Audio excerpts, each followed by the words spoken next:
来哦，大家欢喜过年，但是警察爱上班来维护治安，实在是辛苦。总统早起到台北市警察局的中正二分局颁发加菜金。这早起现场的状况，咱要请记者张之晴讲予咱知。 好，主播总统蔡英文呢，今天中午是来到了台北市的中正2分局哦，来颁发春节加菜金。那么总统抵达的时候呢，他是先在这个数位签名板上签名，来体验这个警员簿册医化的成果。那么总统呢，还带来了更大包的红包哦，我们来看看稍早的画面。上个星期我就宣布要让海巡、警察、消防同仁的医疗福利来比照军人。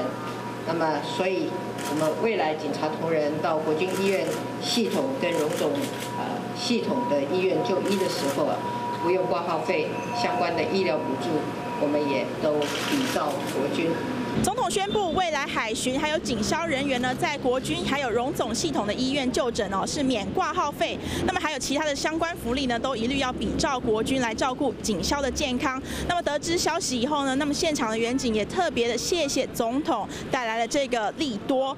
那么蔡总统呢，也感谢警察在大家欢度春节假期的时候呢，全年无休，维持交通顺畅，还有治安的平稳。那么以上呢，就是现场最新的情况，我们将镜头与时间交还给棚内。